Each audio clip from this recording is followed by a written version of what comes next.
The Automaton menace has moved into our megacities and done some remodeling. On top of that redecoration, they've deployed a new heavy unit to the battlefield, the Warstrider, an automaton walker leaked many months ago, finally realized within the game. Today, we'll break down its weapons, counters, and weaknesses, as well as how every support weapon capable of contending with it performs during live testing. Before we get into the testing, let's go over the details of the Warstrider's weaponry and anatomy. The weapon systems on this new enemy are honestly pretty weak compared to what you'd expect from a new heavy automaton of all things.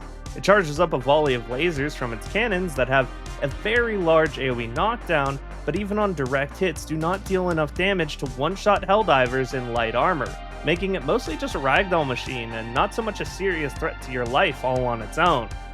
When not firing its laser, it releases a barrage of HE grenades like the ones thrown individually by troopers, but in an indiscriminate and easily avoided group due to being well telegraphed. Overall, offensively, the Warstrider poses very little threat unless the cannons manage to ragdoll you, and notably, even in ultralight armor due to the angle of fire, unless you are very far away from the Strider, you will not be able to outpace the blast radius of its cannons and will be inescapably ragdolled at a minimum. So strafing is for the most part out of the question. You must take cover against incoming fire to avoid it entirely. On the plus side, on top of the cannons doing relatively low damage, they are also very inaccurate and unlikely to even land one direct hit per volley. They are also ineffective beyond about 20 meters of range. So the weapons are mostly cosmetic outside of the crowd control potential, but the tankiness of this unit is without question top shelf. The entire body is covered in Class 4 heavy armor, with the bottom of the legs even sporting Class 5 armor. At a minimum, every part of the body is also 70% durable to 100% durable, drastically reducing the amount of damage weapons like the HMG, Anti-Materiel Rifle, and Railgun can produce against it compared to AT launchers.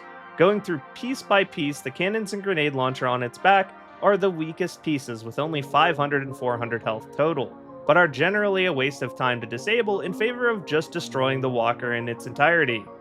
The torso of the Warstrider should be avoided if at all possible. The red glowing eye and laser pointer are not weak points, contrary to your typical automaton design for some reason, meaning you are dealing solely with a 3300 health pool with 100% durability.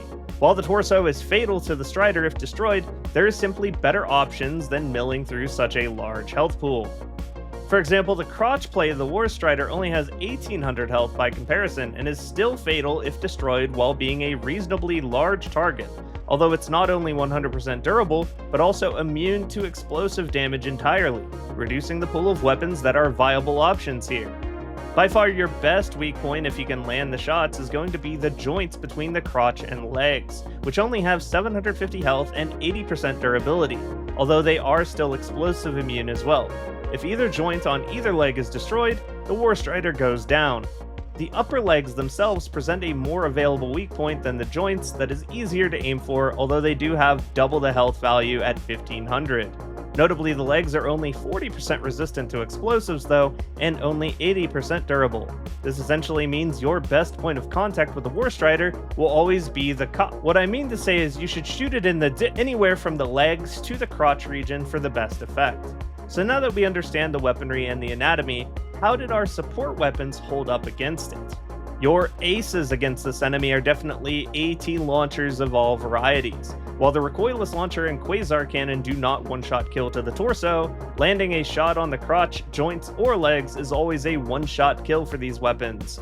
And if you're the rogue spear user, you'll find it takes care of Warstriders in one missile without any issues. To a lesser degree, dumping 3 rockets from a commando will also result in a kill through the torso, or 2 to the legs for some pretty simple execution methods overall.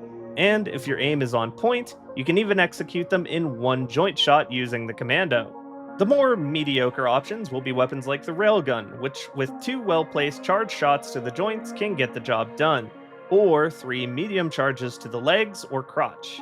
The Autocannon takes 10 shots to the leg, and is a bit unwieldy to target the joints with specifically, so the legs in my opinion are probably the best spot to mag dump with this weapon for the sake of consistency and ease of use.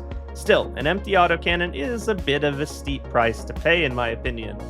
When testing the W.A.S.P against the Warstrider, it was still standing after a full canister, but did at least go down halfway through the second.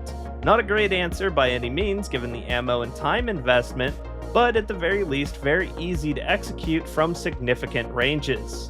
Getting into some of the stun interactions with the Warstrider, it is susceptible to stun in general, which made testing a lot easier. As you'll see, I used a lot of the urchin grenades and stun grenades to hold it still for more accurate testing, so both of these are good ways to hold a Warstrider in place for follow-up, but the De-Escalator's stun buildup is now considerably worse than it was last patch, and is not really a viable method of stunning or killing Warstriders at all.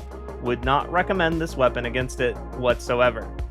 After the De-Escalator, I gave the Arc Thrower a try, and sure enough, it's more than capable of stun locking a Warstrider and preventing it from taking any actions at all.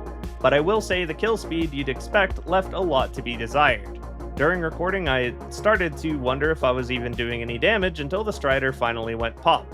Decent if you've got friends around to back you up while you lock down the target, but not something I'd recommend for taking them down all by yourself. One of the weaker options for dealing with Warstriders felt like the HMG, which is a bit too unwieldy to hold down on the crotch or joints, so legs are going to be your go-to. This takes almost an entire magazine to bring them down, which is a bit too slow for my liking and just not a great weapon against them in my opinion.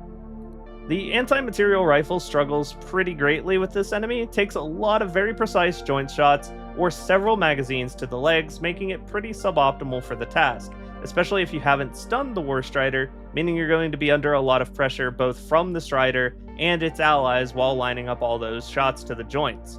But with practice and really good aim, I'm sure you can make this work. Bit of a goofy weapon to use against the automatons in general, but in an effort to be thorough, I wanted to see how the Warstriders felt about fire. So I strapped on a jump pack, stunned one of them up, and it took almost a full canister of indiscriminate fire to bring it down. Wouldn't really recommend using a flamethrower here, but anything that doesn't require a reload is worth mentioning, I suppose. The laser cannon was one of my last tests. If you could hold it on a joint, it would melt pretty fast, but for consistency, I just went for the leg to see how that would go. On the leg, it took almost a full heatsink worth, but not quite enough to overload the weapon. Bit of a slow kill, but a viable solution, especially if you can get the angle to hold it on the joints. The Epoch Plasma Launcher was tested out later this same day, and it was about 2 full charges to the crotch or leg region. Still not a fan of this weapon at all, to be honest, and in this example, it's working twice as hard as a Quasar Cannon for the exact same results, so not really recommended. That's all the viable AP4 or higher support weapon options, more or less. There's also the Sterlizer, I suppose, but it does next to no damage, and the gas effect doesn't work against them, so I chose to disregard it at all, which I feel is fair. The Eruptor can damage the Warstrider with its projectile, as can the Senator sidearm, but these are in my experience also just not viable solutions, so I didn't really feel the need to count the shots for them. Just know it takes more ammo and time than you are likely willing to part with. Hopefully this helped you better understand the new Warstrider and gave you an idea of what your best handheld options are against it. On top of these support weapons, it's also worth noting that just about every offensive stratagem is more than capable of bringing down Warstriders, as are both emplacements and the heavier turrets. So not bringing an anti-tank launcher or one of the better options for dealing with them can be easily compensated. Also worth noting that Warstriders are quite rare. They only seem to show up in the Rushdown or Berserker spawn seed and are non-existent in the tank constellation. So you'll only really run into them in about 33 to 50% of your missions or less on average regardless. That's going to do it for this video. If you enjoyed, leave a comment about how you feel about the new Warstriders, and we can have a discussion about it down below. Thank you for watching till the end, and thank you to my coffee supporters who help keep the channel going. Tune in next time, where we'll be examining and rating all of our defensive armor passives to find out which ones are truly the best. I'll see you next time.